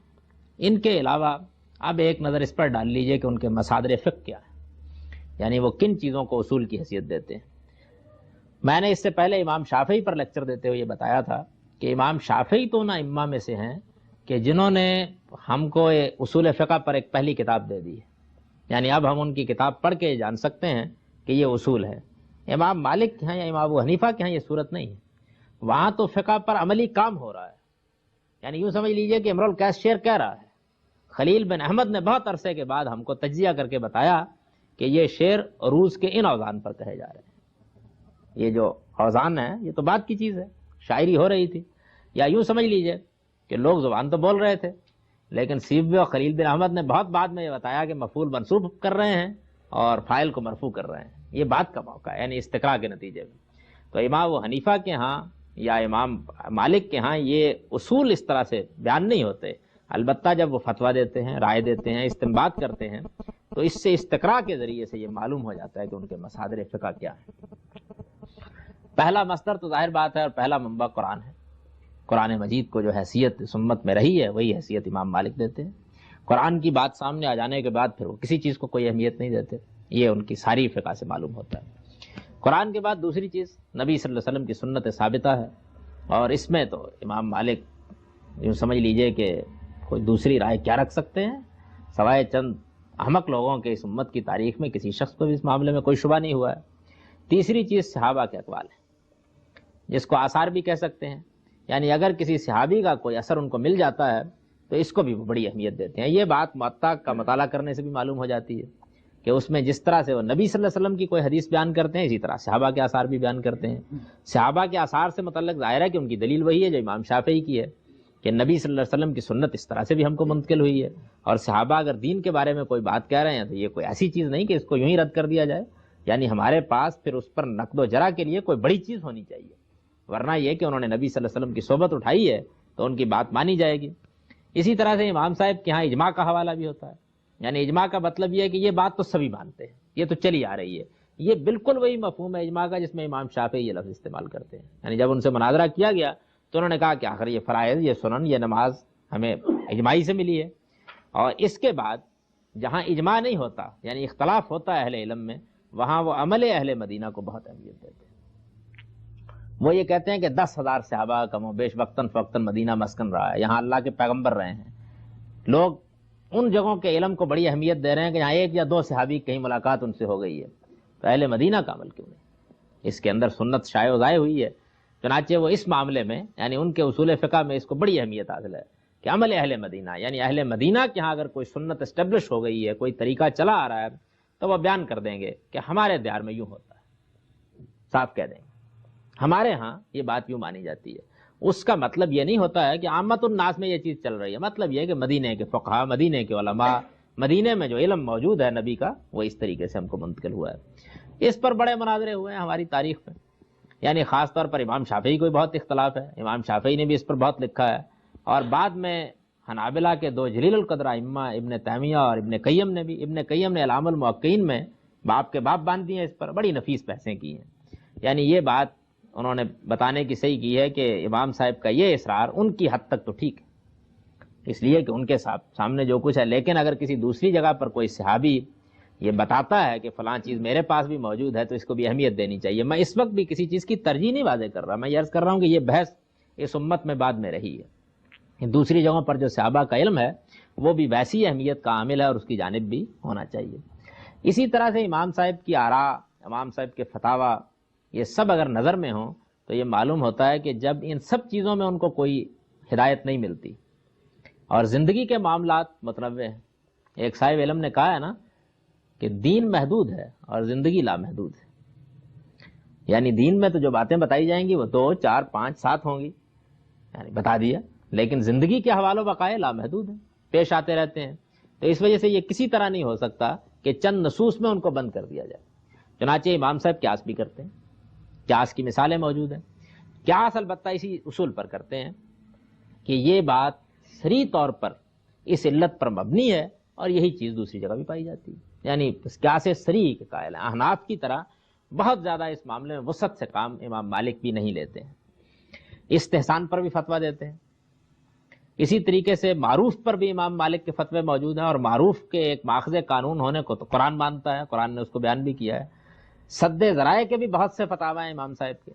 سد ذرائع کا مطلب یہ ہوتا ہے کہ ایک چیز دین میں ممنوع تو نہیں قرار دی گئی، لیکن اگر اس کو باقی رکھا جائے تو وہ کسی ممنوع تک پہنچانے کا ذریعہ بن جائے گی، تو اس ذریعے کو بند کر دیا جائے. اس کو مثال سے یوں سمجھ لیجئے کہ ہمارے دین میں زنا ممنوع قرار دی گئی ہے. اب زنا کے تک پہنچنے کے بہت سے ذرائع ہوتے ہیں.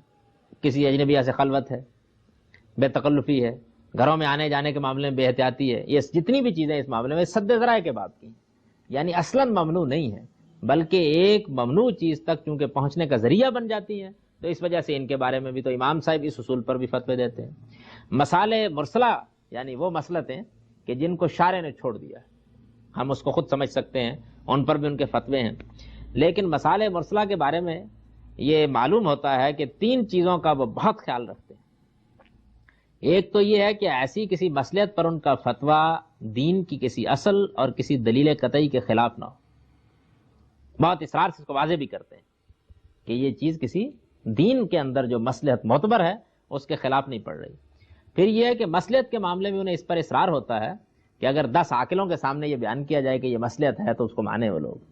یہ نہیں ہے کہ آپ ایک طرح کی منطق چھانٹ کر کسی چیز کو مصلحت بنا دیں. تیسری چیز جن پر انہیں اصرار ہوتا ہے وہ یہ ہے کہ مصلحت پر فتویٰ اس وقت دینا چاہیے جب کہ وہ رفع حرج کا باعث بن رہا ہو. اس لیے کہ دین میں یہ مستقل اصول ہے کہ لوگوں کے لیے اگر کوئی چیز تنگی کا باعث بن رہی ہے تو اس کو دور کیا جائے، تو اس اصول کا لحاظ کر کے فتویٰ دیا جائے. اس اصول کو ملحوظ رکھے بغیر فتویٰ نہیں دینا چاہیے۔ تو امام صاحب کی فقہ کے بنیادی اصول یہ، یعنی اس پر گویا انہوں نے اس کی بنا رکھی ہے۔ یہ بات کہ اگر ان کو کسی موقع کے اوپر قرآن و سنت میں معارضہ پیش آ جاتا ہے تو وہ کیا کرتے ہیں، ان کی ساری فقہ اور ان کے سارے کام کا استقراء کرنے سے معلوم ہوتا ہے کہ یہ بحث ان کے یہاں اس طرح نہیں آتی، یعنی قرآن مجید کے مقابلے میں سنت کو وہ ایک تابع کی حیثیت سے پیش کرتے ہیں، اور جو سنت میں ان کے ہاں اسٹیبلش ہوتا ہے اسی کو قرآن کی شرح مانتے ہیں۔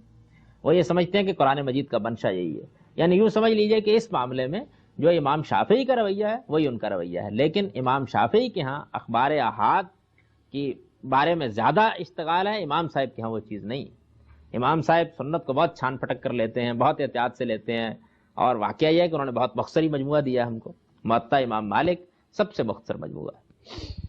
امام صاحب کے مصادر فقہ پر اس طرح ایک نظر ڈالنے کے بعد اب یہ بھی جان لیجئے کہ ہمارے اس زمانے کے علماء میں کتابیں تو خیر بہت ثانوی حیثیت رکھتی تھی، لکھ دی انہوں نے کتاب، لیکن خود کتاب کا بھی حال یہ تھا کہ یہ تو نہیں ہوتا تھا کہ وہ آکسفورڈ یونیورسٹی پریس میں چھپ گئی ہے اور اب اس کے نسخے عام ہو گئے ہیں۔ کتاب بھی اصل میں شاگردوں کی روایتی سے پہنچتی تھی، یعنی شاگردوں کا ہر امام کی زندگی میں بڑا غیر معمولی مقام رہا ہے۔ 2 4 5 ایسے لوگ رہے ہیں کہ جنہوں نے اس علم کو ہضم کیا ہے اور پھر آگے نسلوں کو منتقل کیا ہے۔ تو امام صاحب کے شاگردوں میں خاص طور پر عبداللہ ہیں، عبد الرحمن بن قاسم ہیں، اور اسی طرح سے اشب بن عبدالعزیز ہیں۔ یہ عبد الرحمن بن قاسم ہیں جن کے ذریعے سے ہم کو بہت زیادہ ان کا علم منتقل ہوا ہے، بلکہ امام صاحب کے علم کے اصل امین یہی رہے ہیں، ان کے ذریعے سے امصار میں ان کا علم منتقل ہوا اور لوگوں تک پہنچا ہے۔ ان کے بعد پھر ظاہر ہے کہ مختلف حلقے قائم ہو گئے، ان کے ذریعے سے ان کی فقہ پہنچتی رہی، اور بہت ہی جلد اس میں تنقید و تبصرے کا راستہ بھی کھل گیا۔ امام شافعی بعد میں آ گئے، امام حنبل بعد میں آ گئے، اور ان لوگوں نے بھی اس پر گفتگو شروع کر دی، مباحث بھی شروع ہو گئے۔ عمل اہل مدینہ کا حجت ہونا یہ تو بالخصوص موضوع بحث بن گیا۔ امام شافعی نے مالک سے اپنے خلافیات بھی لکھ دیے، تو یہ سارا سلسلہ اس کے بعد پھر عام ہونا شروع ہو گیا۔ لیکن اس سب کچھ کے باوجود امام دارالہجرہ کی جو حیثیت کرنے اول میں رہی ہے، یہ واقعہ ہے کہ باقی ائمہ کو یہ مقام اس زمانے میں حاصل نہیں ہوا۔ باقی بھی بلند ہوئے لیکن آہستہ آہستہ۔ امام مالک کا مقام اس زمانے میں بہت غیر معلوم ہوتا تھا کہ سارا علم دین کا انہی پر منحصر ہے، ان کا ذکر ہو جانے کے بعد مشکل ہوتا تھا کسی دوسرے آدمی کی رائے کی جانب لوگ التفات کریں۔ یہ حیثیت ان کی رہی، مدینے میں ہونے کی وجہ سے بھی، علم سے غیر معمولی اشتغال کی وجہ سے بھی، خلفاء نے جو ان کی قدر افزائی اس کی بنیاد پر بھی، جو سیاسی حیثیت حاصل ان کو رہی اس کی بنیاد پر بھی، اور اسی طرح سے انہوں نے بہرحال ایک کتاب مرتب کی کہ جس کتاب کا شہرہ انہی کے زمانے میں پھیل گیا، اس سے پہلے کسی اور شخص کو یہ حیثیت حاصل نہیں ہوئی تھی۔ باقی لوگوں کا مقام بعد میں آہستہ آہستہ متعین ہوا ہے اور ان کو اہمیت بھی دی جانے لگی ہے۔ امام مالک کو یہ مقام سب سے پہلے حاصل ہوا۔ یہ جناب امام مالک کے سوانح اور ان کے اصول فقہ سے متعلق ایک مختصر تبصرہ ہے جو میں نے اپنے پرانے قاعدے کے مطابق کر دیا ہے۔ اقول قولی ھذا واستغفر اللہ لی ولکم ولسائر المؤمنین۔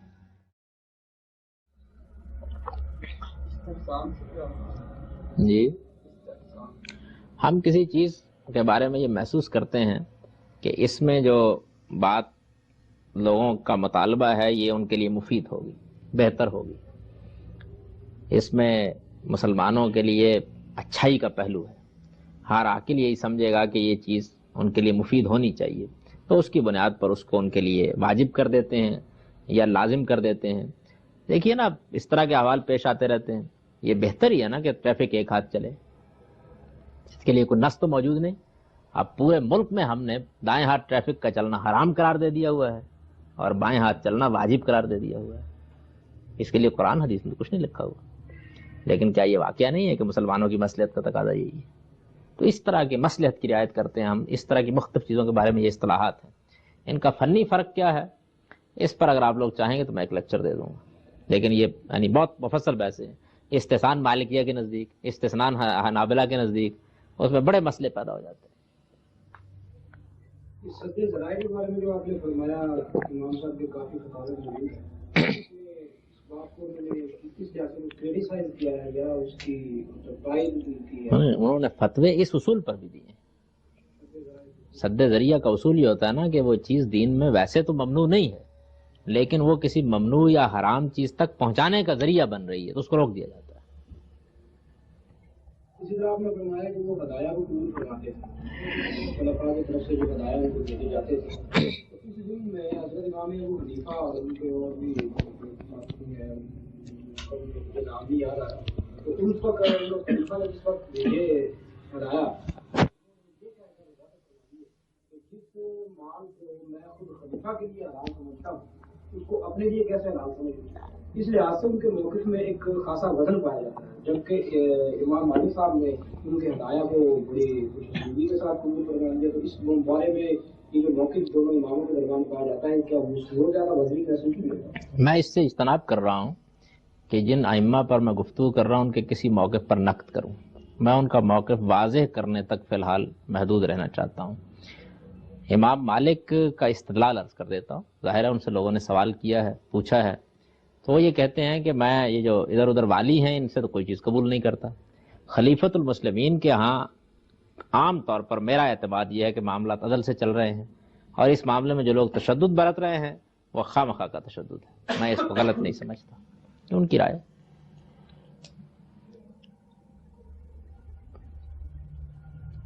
امام ابو حنیفہ ملنے کے معاملے میں بھی بہت متشدد تھے، امام مالک کا یہ رویہ نہیں، تو ان کی دلیل جان لیجئے۔ دلچسپ واقعہ بھی ایک بیان ہوتا ہے، بعض محققین نے بیان کیا ہے، کسی نے ان سے پوچھا کہ فلاں صاحب یعنی والیوں میں سے یا خلفائی میں سے ان کا ہدیہ میں قبول کر لوں، تو انہوں نے کہا نہ کرو، انہوں نے کہا آپ تو کرتے ہیں، تو جواب میں کہا کیا تم میرا گناہ اپنے ساتھ لے جانا چاہتے؟ ایسے تبصرے بھی آپ نے، لیکن یہ ان جیسے جلیل القدر امام کے بارے میں یہ مانا نہیں جا سکتا کہ وہ ایک چیز کو معلوم ہوتا ہے کہ تفنن طبع کا جملہ ہے، بعض اوقات ہوتا ہی ہے کہ سیاق سواق منتقل نہیں ہوتا، تو یہ ممکن ہے کہ انہوں نے یہ محسوس کیا ہو کہ میں ہدایہ قبول کرتا ہوں اپنی شان سے، میں اس میں رعایت نہیں کرتا کسی معاملے میں کوئی شرط قبول نہیں کرتا، یہ حضرت ہدیے کے بارے میں فتویٰ تو لے رہے ہیں، باقی چیزوں کا لحاظ نہیں کر سکیں گے، لیکن اپنے ان سارے پہلوؤں کو بیان کرنے کی بجائے انہوں نے ایک سخن گسترانہ بات کہہ دی کہ تم نے میرا گناہ ضرور اپنے کندھوں پر لینا ہے تاکہ وہ رک جائے۔ ہوتے ہیں ایسے مواقع جب آدمی اس طرح کی بات کر دیتے ہیں، یہ میں نے اس کی ایک شرح فرما دی ہے، باقی آپ نے یہ بھی فرمایا کہ ان کو اپنے دور میں ایک خاص سیاسی حیثیت کی حاصل، اس کی ذرا وضاحت کرنا۔ میں نے اس موضوع کو جان بوجھ کر چھوڑ دیا۔ بات یہ ہے کہ اس زمانے کے بعد سیاسی مسائل تھے، مثلا یہ کہ خلافت راشدہ کہاں تک ہے۔ امام مالک سے کسی نے پوچھا کہ ابو بکر خلیفہ راشد تھے، انہوں نے کہا سبحان اللہ، اس میں کیا شبہ ہے؟ انہوں نے کہا عمر، انہوں نے کہا اس میں بھی کیا شبہ ہے؟ انہوں نے کہا ان کے بعد خاموش ہو گئے۔ بہت دیر کے بعد کرنے لگے کہ عثمان بھی، حضرت علی کا تو بالکل ذکر نہیں کیا، یعنی ان کو وہ خلفاء میں شامل کرنے کے لیے تیار نہیں ہوئے۔ اس میں ان پر بڑی تنقیدیں ہوئی، بعض لوگوں نے یہاں تک کہا کہ ان کا امویوں کی طرف میلان ہے، لیکن یہ واقعہ ہے کہ یہ بات صحیح نہیں ہے۔ عمر بن عبدالعزیز کی طرف تو ہر صاحب ایمان کا میلان ہے، ہونا چاہیے، لیکن انہوں نے تنقیدیں کی ہیں، بہت شدید تنقیدیں کی بعض چیزوں کے اوپر، اس وجہ سے یہ بات تو صحیح نہیں۔ تاہم حضرت عثمان تک وہ بمشکل خلافت مانتے تھے۔ حضرت علی کے بارے میں کسی نے بہت اصرار کے ساتھ پوچھا تو انہوں نے کہا کہ جلیل القدر صحابہ میں سے تھے، یعنی خلیفہ وہ ماننے کے لیے تیار نہیں ہوئے۔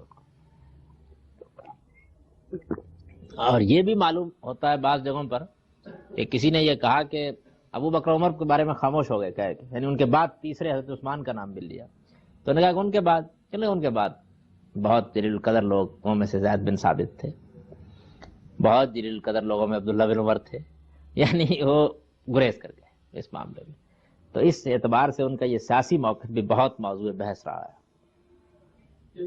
البتہ علماء کے سیاست میں ملوث ہونے کے بہت سخت مخالف تھے، اور ہمیشہ یہی کہتے تھے کہ ان کو اپنی علمی مسند پر بیٹھنا چاہیے، اپنے وقار، اپنی شان قائم رکھنی چاہیے، اور اہل سیاست کی اصلاح اور ان پر تنقید یہ ان کا اصل مقصد ہے۔ دلائل تو سب دونوں طرف ہیں، بات تو وہی ہو جاتی ہے کہ ذوق کی مسئلہ۔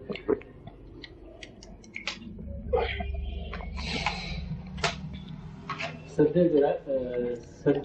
ذرائع کی بنیاد سے طبقے کو کی مثال میں نے اس کی مثال دی تھی اپنی تقریر کے دوران ہی میں، کہ جس طرح سے زنا کے مقدمات کی بہت سی چیزیں ممنوع قرار دی جاتی ہے نا، اور یہ ایک مرد و عورت تنہا اکیلے بیٹھنے سے گریز کریں، اکیلے سفر کرنے سے گریز کریں، ان میں نہیں، ان کے ممنوع ہونے کی علت سد ذریعہ ہی ہے، اصلاً یہ ممنوع چیز نہیں ہے. یعنی اگر فرض کر لیجئے کسی موقع پر کوئی ضرورت پڑ جائے یا ایسی شکل پیدا ہو جائے کہ جس میں فتنے کا احتمال نہ ہو یا معاملات کی نوعیت ایسی ہو، تو پھر یہ نہیں ہوگا کہ جس آدمی نے اس کی خلاف ورزی کر لی اس نے گویا کو جرم کر لیا.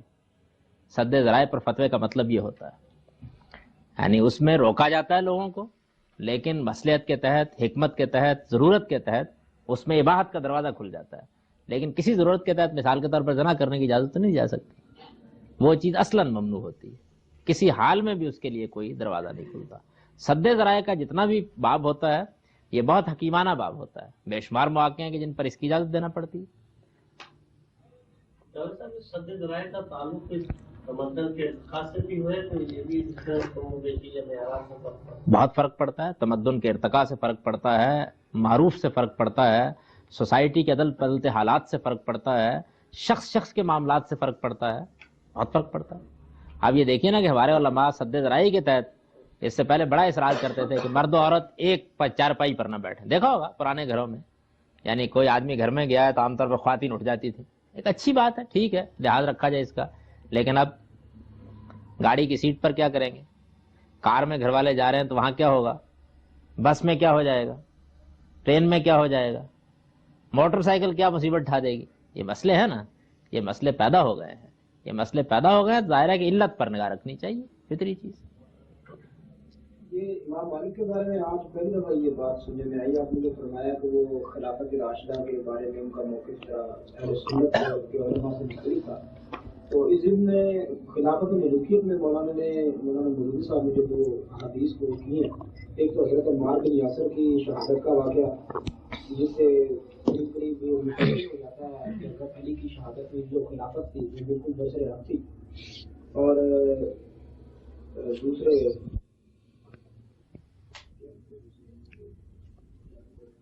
یہ تو ایک واقعہ ہے حضرت عمار بن یاسر کا، تو اس کے پیش نظر یہ حدیث نہیں رہی یا اس وقت اس ضمن میں کوئی اتنی بحث نہیں چلی. یہ تو بالکل ہی واضح ہے کہ عمار بن یاسر کے بارے میں اس روایت کو انہوں نے کوئی اہمیت نہیں دی. تو واقعہ ہے، یعنی اگر وہ کوئی اہمیت دیتے اس کو، بلکہ وہ کیا اس وقت بہت جلیل قدر صحابہ نے کوئی اہمیت نہیں دی. یہاں تک کہ امیر معاویہ کے بارے میں بیان کیا جاتا ہے کہ انہوں نے کہا کہ ان کو قتل تو انہوں نے کیا جو ہماری تلواروں کے سامنے ان کو لے آئے، ہم نے کہاں قتل کیا. مطلب یہ ہے کہ، اور پھر یہ کہ دور فتنہ کی روایات کے بارے میں محققین کی آراء بھی مختلف ہو سکتی ہیں. میں اپنی کوئی رائے نہیں دے رہا ہوں، میں اس سے اجتناب کرنا چاہتا ہوں ائمہ اربعہ پر گفتگو میں خواہ محاکمے میں پڑ جاؤں. ابھی بعد میں اگر موقع ہوا تو ایک آدھ لیکچر اس موضوع پر دے دوں گا. اس روایت پر بہت بحثیں ہیں بھائی، 30 برس پر بہت بحثیں ہیں، اس روایت پر بہت بحثیں ہیں، اس میں بڑے مسئلے ہیں. یعنی یہ ایسی چیز نہیں ہے کہ جس کو آپ قرآن کی کسی نص کے طور پر پیش کر سکیں، آسان نہیں ہے یہ. اور صدر اول میں یہ نوعیت بھی نہیں تھی. زیادہ اصرار حضرت علی کی خلافت پر امام ابو حنیفہ کو ہوا ہے، اور پھر لوگوں میں یہ خیال عام ہو گیا، ورنہ باقی ائمہ کی آراء بھی کسی وقت، امام شافعی تو خیر دوسرے موقف کے بہت حامی ہیں، لیکن یہ کہ امام مالک کا معاملہ یہی رہا ہے، وہ اس کو کوئی خاص اہمیت نہیں دیتے تھے. ایک طرف تو آپ جیسے شورا میں جو حضرت علی کا ہوگا انہوں نے اعداد و شمار اکٹھے کیے لوگوں کی آراء کے بارے میں، انہوں نے جو مجلس شورا کو رپورٹ پیش کی اس میں بھی حضرت عمر فاروق کے بعد اکثریت جو مسلمانوں کی تھی وہ اسی بات پر متفق تھی کہ ان دونوں حضرت عمر کے بعد حضرت عثمان غنی اور پھر حضرت علی کا جو نام سامنے آیا. پہلی بات تو یہ کہ عبد الرحمن بن عوف نے واقعی اس طرح وہ کام کیا تھا، بجائے خود یہ بہت موضوع بحث چیز ہے. میری تحقیق اس سے بہت مختلف ہے، میرے نزدیک واقعہ یوں پیش نہیں آیا، اور میں نے اپنی کتاب اسلام کا سیاسی نظام میں اس کی اصل حقیقت بیان بھی کر دی. دوسری چیز یہ ہے کہ اگر ایک زمانے میں لوگوں کی یہ رائے رہی ہو تو ہو سکتا ہے دوسرے زمانے میں نہ ہو. اس کا تعلق تو شورا سے ہے. آج ہم یہ ممکن ہے کہ نوابزادہ نصر اللہ خان صاحب کو صدارت کے لیے ناموزوں سمجھیں اور غلام اسحاق صاحب کا انتخاب کر لیں، اور بظاہر یہی معلوم ہوتا ہو کہ دوسرے آدمی نوابزادہ نصر اللہ خان صاحب ہی ہیں، لیکن تھوڑے عرصے کے بعد انتخابات ہوں تو امیدوار بھی بدلے ہوئے ہوں، آراء بھی بدلی ہوئی ہوں، حالات بھی بدلے ہوئے ہیں. سیاست کوئی منسوخ چیز تو نہیں.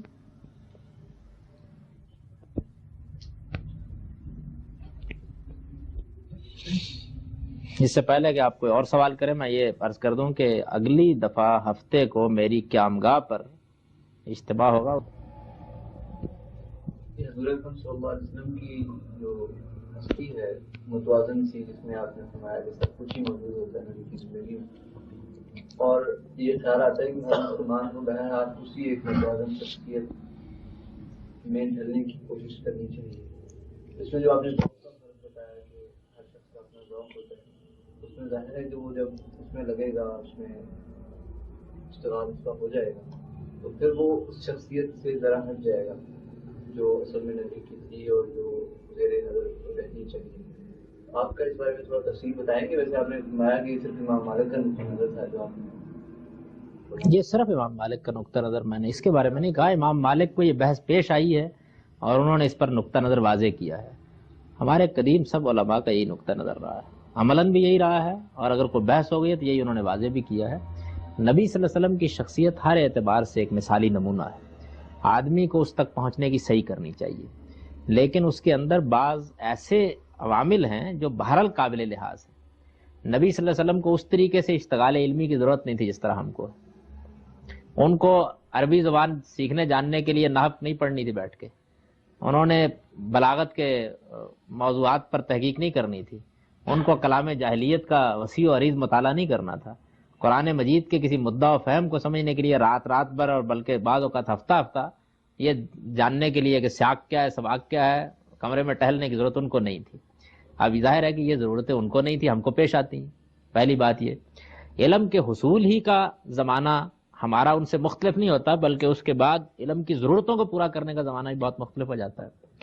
پھر اسی طریقے سے یہ بھی دیکھیے کہ نبی صلی اللہ علیہ وسلم کو مثال کے طور پر دعوت کی زندگی بسر کرنے کے لیے جو سہولتیں اللہ تعالیٰ کی طرف سے حاصل ہوئی ہیں، قرآن ان پر نازل ہوا ہے. اس کے ساتھ پھر یہ ہے کہ دوسری مصروفیت نہ ہونے کی وجہ سے سارا اشتغال اسی میں ہو گیا ہے، وہ ہم کو اس طریقے سے حاصل نہیں ہوتی. نبی صلی اللہ علیہ وسلم کو جو صلاحیتیں اللہ تعالیٰ نے دی ہیں اس منصب کے لحاظ سے بالکل متوازن طریقے سے دے دی ہیں. لوگوں کو صلاحیتیں دینے میں بھی اللہ تعالیٰ بہت حد تک متفاوت ہیں، دیتے ہیں. تو اس وجہ سے یہ بات تو بالکل عقلی طور پر واضح ہے کہ وہ شخصیت اسوہ ہے، نمونہ ہے، اس تک پہنچنے کی صحیح کرنی چاہیے. لیکن اس صحیح کے ساتھ، یعنی اس حکم کے ساتھ یا اس اصول کے ساتھ کہ رسول اللہ صلی اللہ علیہ وسلم کی طرح بننے کی آدمی کو کوشش کرنی چاہیے، یہ تخصیص خود بخود مضمر ہے کہ اپنے احوال اور اپنے حالات اور اپنی شخصیت کے لحاظ یہ خود بخود مضمر ہے. اب یہ خود دیکھیے نا کہ جو سی و شغل مولانا الیاس نے اپنایا ہے، تبلیغی جماعت کے جو بانی ہیں، کیا یہ انور شاہ کاشمیری کے لیے بھی اپنانا ممکن تھا؟ علمی اشتغال میں اس کا کوئی امکان نہیں. جو زندگی حسن بصری نے بسر کی ہے، بشر حافی نے بسر کی ہے، کیا یہ ابو حنیفہ کے لیے بسر کرنی ممکن تھی؟ امام شافعی ایک ایک روایت کے پیچھے طلب علم میں یہاں سے وہاں جا رہے ہیں، تب بہت سی مقامی ذمہ داریوں کو ادا کرنا ممکن نہ رہا ہو. تو اس وجہ سے یہ بات تو اب ایک بدیہی بات ہے کہ اب اذواق کا اختلاف شخصیتوں میں نمایاں ہوگا. اس کو امام مالک نے بہت اچھی طرح واضح کر دی.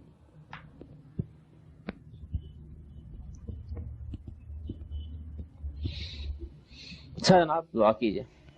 اللہ صلی اللہ علیہ وسلم دائما ابدا کثیرا کثیرا.